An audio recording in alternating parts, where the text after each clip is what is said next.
Assalamualaikum warahmatullahi wabarakatuh. Berjumpa lagi bersama saya Wahyu MDK. Apa kabar buat teman-teman? Semoga teman-teman dalam keadaan baik dan juga sehat. Dimudahkan segala urusannya dan juga dilancarkan rizkinya. Dan mohon maaf buat teman-teman karena saya sudah lama tidak upload. Dan bagi teman-teman yang menunggu kelanjutan cerita dari Sorop, maka saya akan membawakannya sekarang. Oke, bagaimana kelanjutannya? Kita langsung saja masuk ke ceritanya.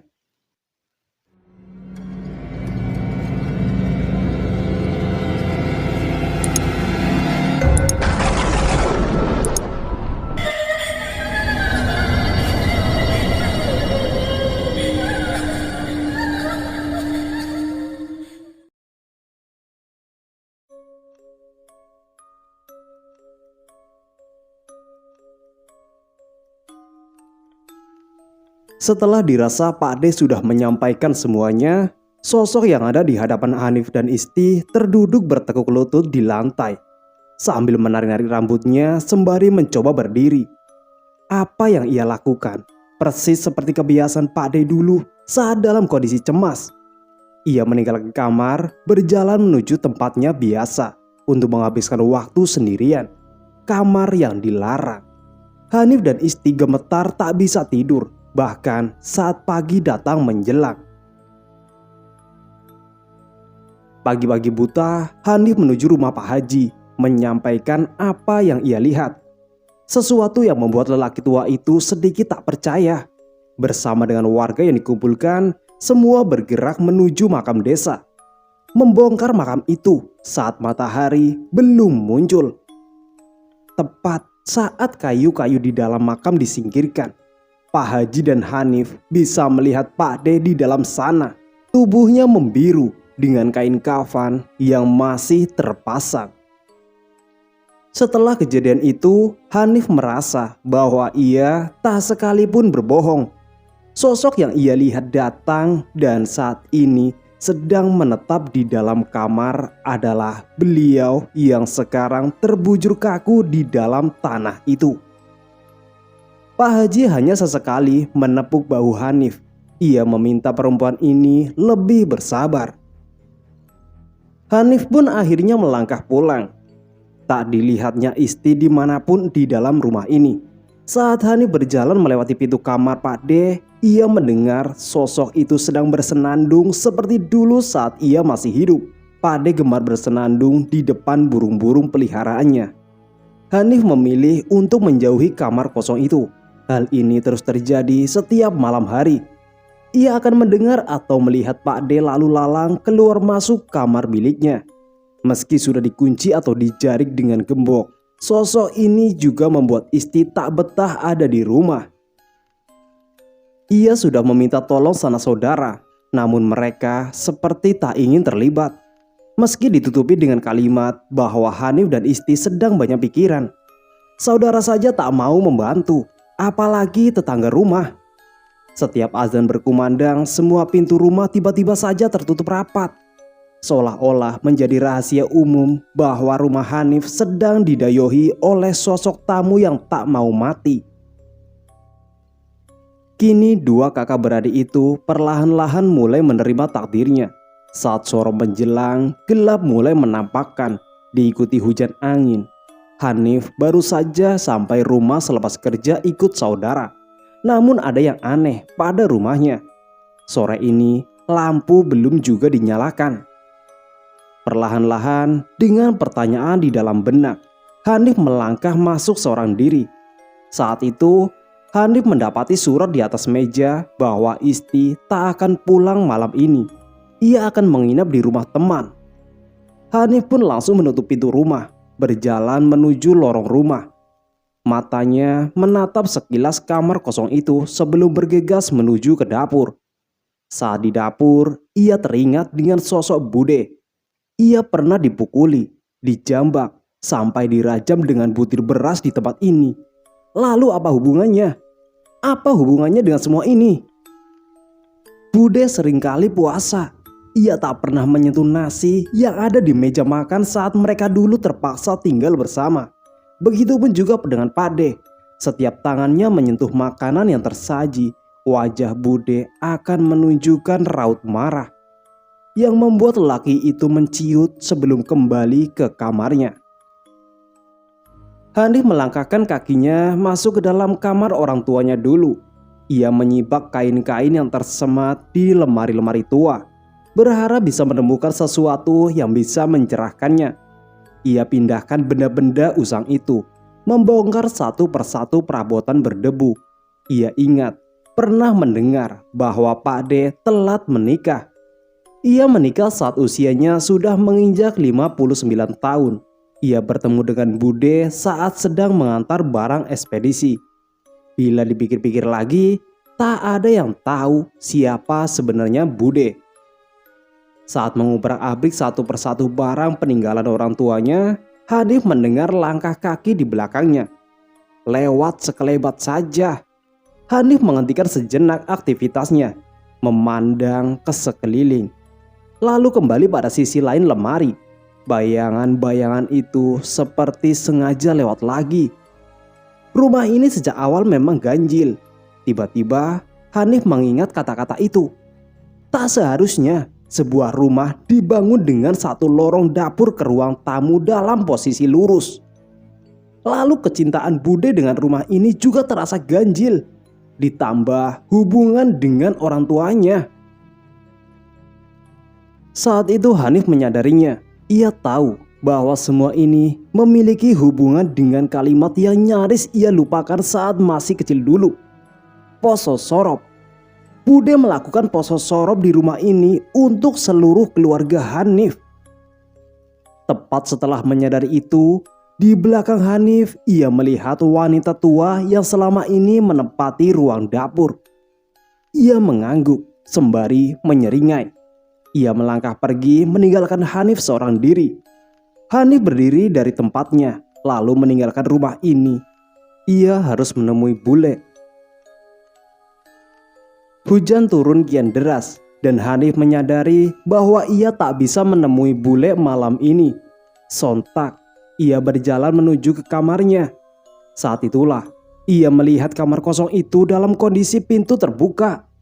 Hanif tak menggubrisnya. Ia membuka pintu kamarnya dan di sana ia melihat Pak D. Pak D sedang duduk dalam kondisi kepala tertunduk di atas dipan milik Hanif. Rambutnya kian habis dengan menunjukkan garis kepala pucat keriput. Tangannya semakin kurus dengan aroma bau bangkai yang menyengat dari tubuhnya. Lalu ia melihat ke arah Hanif. Hanif melihat dengan mata kepala sendiri bagaimana sosok itu terus menggeleng-gelengkan kepalanya. Seolah mengatakan sesuatu yang tak boleh Hanif lakukan. Entah karena kedekatan mereka dulu atau apa. Hanif menutup pintu kembali, ia lalu pergi ke rumah tetangga malam ini juga. Sesuatu akan menyambangi rumah ini. Tak hanya untuk hari ini, mungkin sampai seluruh keluarga Hanif habis. Pak D kesini tak hanya untuk menyampaikan peringatan. Ia ingin mengingatkan siapa yang selama ini bermain. Esok Hanif akan mengakhirinya. Siang itu Hanif mengetuk pintu rumah seseorang. Setelah tak berapa lama, pintu akhirnya terbuka. Rupanya itu adalah rumah milik Bule Hanif. Di sana perempuan paruh baya itu melihat Hanif dengan raut wajah terkejut. Ada keraguan dan ketakutan di sela-sela garis wajahnya. "Dok, ada apa? Kok kamu kesini?" tanya Bule Hanif. Tanpa basa-basi, Hanif langsung melangkah masuk ke dalam rumah. Kemudian ia langsung duduk di sofa yang terbuat dari bahan kayu jati. Bule masih memandang Hanif penasaran. Bule masih mencuri-curi pandang sembari berjalan mendekati Hanif, keponakannya. Bule sekarang cerita apa yang terjadi sebenarnya dengan Pak D. Lalu Bude kemana sekarang? Bule masih menatap Hanif. Ia masih tampak menimbang-nimbang apakah Hanif harus tahu akan hal ini. Ia lalu berkata perlahan. "Opo tondo, Bule juga ndak tahu. Yang jelas, budemu pergi, minggat. Tahu-tahu pademu sakaratul maut."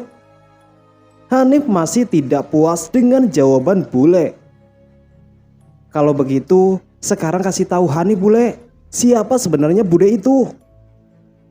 Bule tampak semakin tidak tenang. Gestur tubuh dan wajahnya tidak nyaman. Beberapa kali ia menggigit bibir bawah seperti orang yang terdesak. Namun Hanif tak mau berhenti. Ia terus-menerus mencerca bule dengan pertanyaan-pertanyaan yang selama ini memenuhi isi kepalanya. Sampai akhirnya Hanif menunjukkan sesuatu kepada bule. Tepat di bagian pinggul ada luka hitam misterius yang muncul.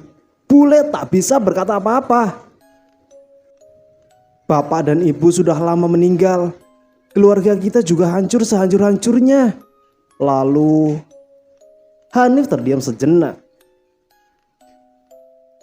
Pada setiap matahari sudah tenggelam, selalu keluar dari kuburnya, datang ke rumah kita, lalu memperlihatkan wujudnya tepat di hadapan Hanif dan Isti. Apa bule tahu itu? Bule masih diam.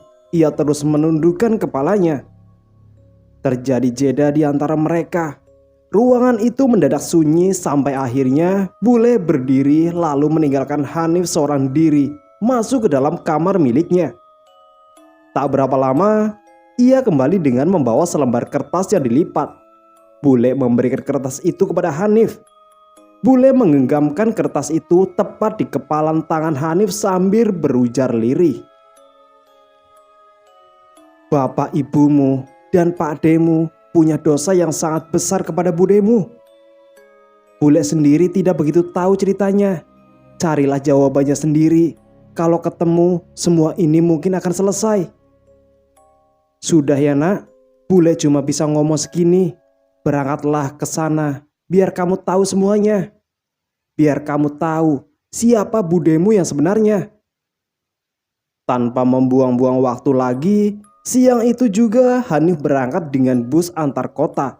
Karena alamat pada selembar kertas yang diberikan bule itu merujuk pada suatu tempat yang cukup jauh dari tempat tinggal Hanif. Ia harus tahu awal dari semuanya dan menyelesaikannya. Dari dalam bus, hujan deras baru saja turun. Hanif harus bergonta-ganti kendaraan juga untuk bisa sampai di sebuah desa yang sedikit berada jauh di pedalaman. Rumah-rumah masih banyak yang terbuat dari bahan kayu triplek atau gedek. Jarak satu rumah ke rumah lain juga cukup jauh. Sumur-sumur tua dengan pohon-pohon bambu menjadi pemandangan yang biasa. Hanif terus melangkah di atas tanah yang berlumpur. Saat dirinya mendekati seorang yang tampak sedang membilas kaki dan tangan di dekat salah satu sumur. Tanpa membuang-buang waktu, Hanif bertanya kepada lelaki itu. Saat Hanif menunjuk alamat selembar kertas yang ia bawa, tiba-tiba lelaki itu memandang Hanif dengan wajah penuh selidik. Namun ia tetap menunjukkan sebuah jalan. Hanif mengikuti kata si lelaki itu. Ia berjalan sejengkal demi sejengkal menyusuri jalanan asing itu. Entah kenapa sedari tadi Hanif merasakan firasat yang buruk. Sementara hari sudah mulai gelap. Namun Hanif tak ingin berhenti sampai di sini. Ia sudah berjalan jauh dan ia ingin tahu semuanya.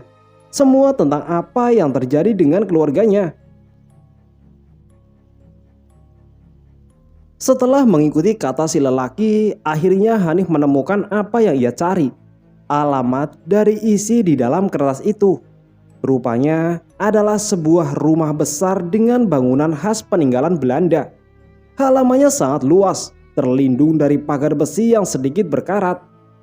Meski tampak seperti rumah tak berpenghuni, Hanif melihat tanaman-tanaman yang menghiasi rumah ini terawat dengan sangat baik. Pohon-pohon rindang tumbuh di sekitarnya. Meski ia ragu, akhirnya Hanif nekat mengetuk pagar besi berkarat itu dengan batu yang ia temukan. Kepala seorang perempuan muncul dari sela pintu. Ia melihat Hanif lebih seperti mengintip. "Nyari siapa, Mbak?" tanya si perempuan ketus. Usianya mungkin sepantaran dengan Hanif atau lebih muda sedikit. Hanif berusaha bicara, namun hujan perlahan turun lagi. Hanif menyebut Bude. Setelah menyebut nama Bude, perempuan itu baru keluar. Berlari kecil mendekati Hanif, lalu membukakan pintu pagar sembari menuntunnya untuk masuk ke dalam rumah. Di sana Hanif melihat sekilas seseorang baru saja mengintip dirinya dari balik selambu putih di jendela salah satu kamar. Benar, ini rumahnya Bude. Belum menyebut nama, tiba-tiba perempuan itu melotot, seolah tak mau mendengar nama itu. Ia mempersilahkan Hanif sebelum berjalan pergi, meninggalkannya sendiri di ruang tengah dengan banyak foto tua hitam putih. Saat itu Hanif hanya melihat-lihat sebelum ia menyadari sesuatu dengan rumah ini. Sesuatu yang sedikitnya membuat dirinya sendiri terkejut dibuatnya. Rumah ini memanjang, dan dari ruang tengah Hanif bisa melihat lorong panjang nyaris sama persis dengan rumah miliknya. Tak berselang lama, seorang wanita tua menggandeng tangan seorang lelaki yang menutupi kepalanya dengan kain sorban melangkah keluar. Bola matanya putih seperti tunanetra, tangannya ringkih menggenggam tongkat kayu. Mereka duduk memandang Hanif dengan sorot mata dingin. "Jenengan cari siapa?" kata si wanita tua lebih dulu. Hanif terpaku memandang si lelaki yang menatap kosong tembok di hadapannya. Hanif tersadar oleh pertanyaan itu, lalu mulai menceritakan semua, mulai dari kematian orang tuanya hingga kedatangan Pak D. Wanita itu mendengarkan dengan seksama sebelum Hanif menyebut nama Bude. Dan sesuatu terjadi pada si lelaki tua. Ia mengangkat kepalanya, lalu menoleh pelan sekali menatap Hanif seolah-olah dia bisa melihat dirinya. "Bude, nama yang kamu sebut adalah nama anakku." Hanif terkejut saat mendengarnya. Bule tak mengatakan hal ini sebelumnya.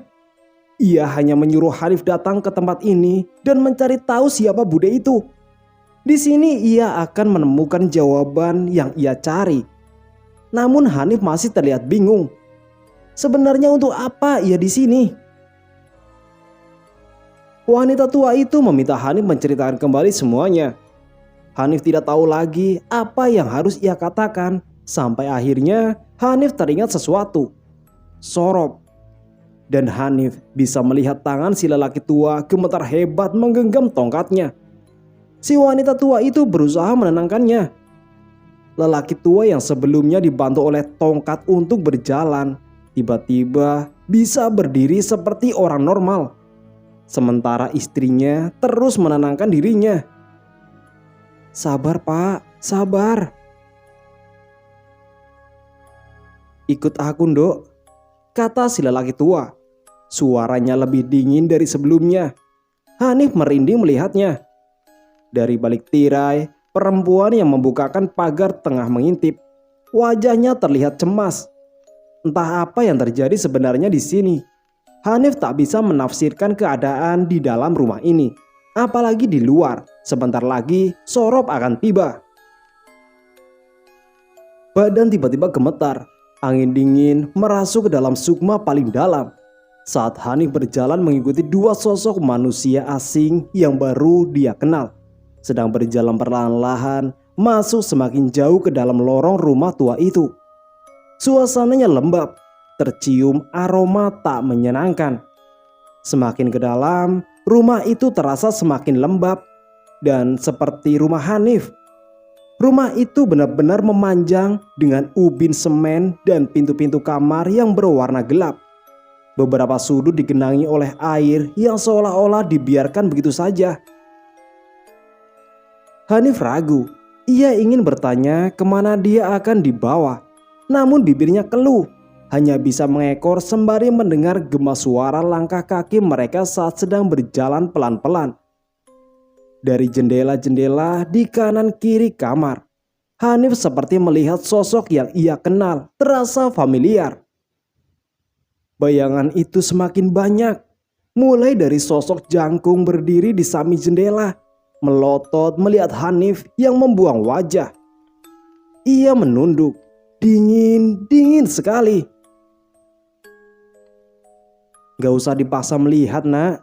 Sudah, lihat ke depan saja. Setelah lama berjalan, sampailah Hanif di depan sebuah pintu coklat yang diukir dengan motif batik Jawa Tengah. Ukirannya indah, kokoh, terbuat dari bahan kayu jati. Namun yang membuat Hanif merasa aneh ialah di kiri kanan pintu terdapat bambu kuning yang diikat dengan sulur dari daun kelor, melingkar mengikuti tiang pintu penyangga. Si wanita tua merogoh kantong bajunya, sementara si lelaki tua hanya berdiri, memandang kosong ke arah pintu. Saat segelincing kunci perak kusam itu menyentuh lubang dan membuka pintu besar itu, Hanif mendengarnya. Suara seorang wanita yang tengah menangis. Suaranya familiar, suara yang sudah lama tidak ia dengar. Suara orang yang ia kenal. Ya, itu suara Bude. Hanif berjalan mendekat, melewati dua orang tua itu yang masih berdiri memberi ruang untuk Hanif. Di sana, Hanif melihatnya dengan mata kepala sendiri.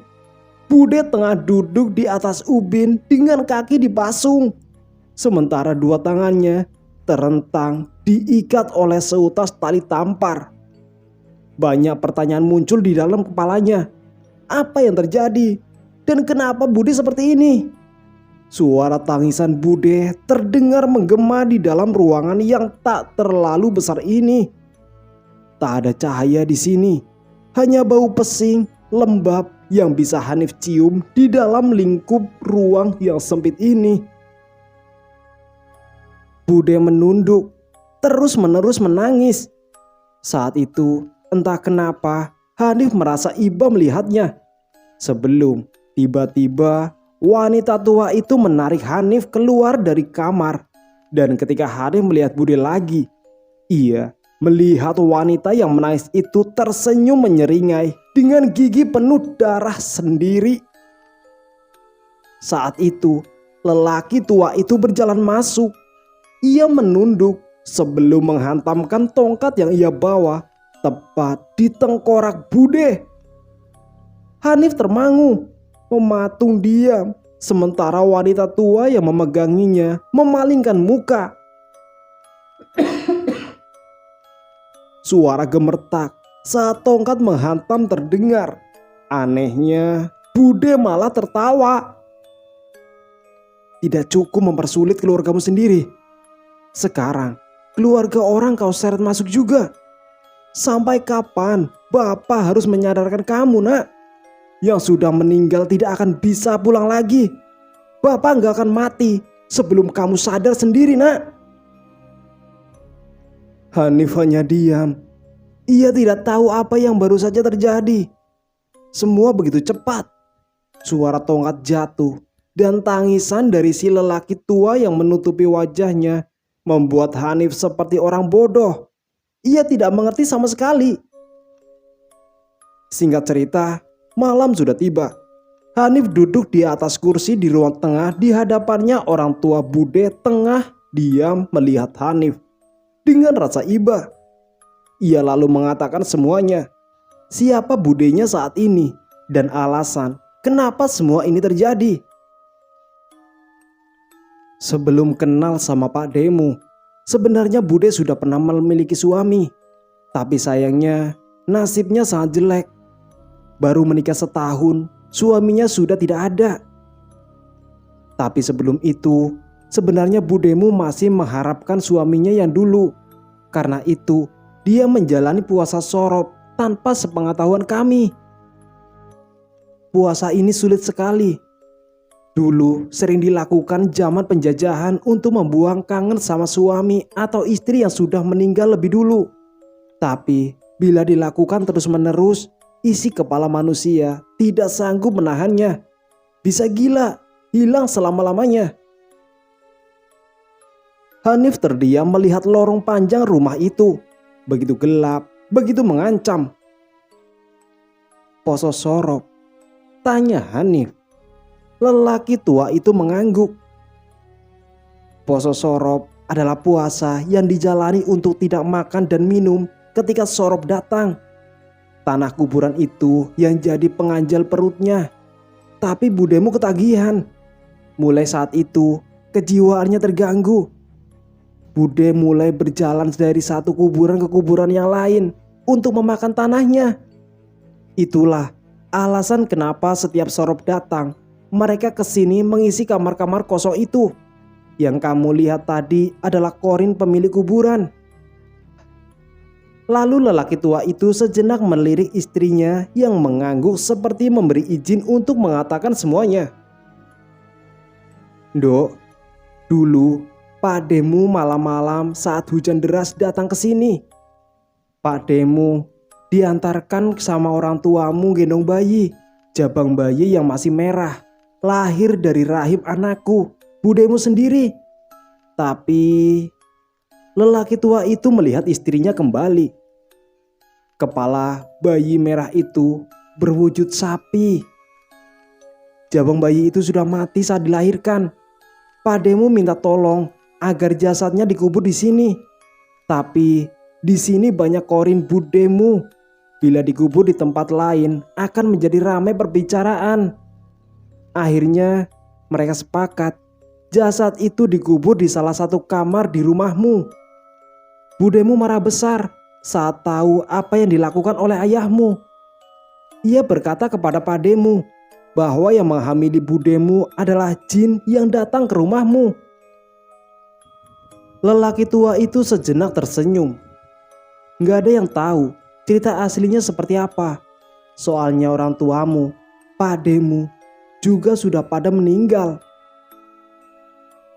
Tapi Pak Demu juga akhirnya menjalani puasa sorop karena hatinya mulai percaya bahwa bayi yang mati itu mungkin anaknya sendiri yang cacat. Saya terdiam sejenak saat mendengar ceritanya. Tentu banyak hal yang saya pikirkan saat itu. Seperti yang saya katakan di thread awal setahun yang lalu. Cerita ini adalah aib besar yang mungkin sukar dipercaya. Dan akhir cerita bagaimana kuburan bayi itu dibongkar. Tulang belulang itu lalu disimpan di dalam kain kafan putih, diikat tali temali, lalu diberikan kepada Bude. Konon saat itu diberikan setiap malam di rumah orang tua Bude. Hanif pernah mendengar Bude tertawa begitu keras sambil bernyanyi lagu tidur untuk anaknya. Sampai sekarang wanita itu masih hidup. Namun saya tak akan bertanya di mana beliau tinggal. Bagi saya semua ini sudah cukup. Soal alasan kenapa orang tua Hanif terlibat, saya harap kalian bisa menangkap pesan tersiratnya. Saya pun malas menjelaskan. Rasanya lega. Akhirnya saya bisa menyelesaikan cerita paling lama yang hampir memakan waktu 1 tahun. Semua yang terjadi pada saya atau siapapun yang terlibat, kalian tidak akan percaya bila saya jabarkan satu-satu. Namun, biarlah cerita ini saya tutup sampai di sini. Dan ini adalah cerita yang ditulis oleh Simple Man dari narasumber Hanif dan juga Isti. Dan makasih banyak buat Simple Man karena sudah mengizinkanku untuk membawakan cerita ini. Dan mohon maaf juga buat teman-teman karena cerita ini saya uploadnya sangat lama. Dan mohon maaf bila ada kata-kata yang kurang berkenan dan cara bacanya juga kurang pas. Saya pamit undur diri, sampai jumpa di cerita selanjutnya. Wassalamualaikum warahmatullahi wabarakatuh.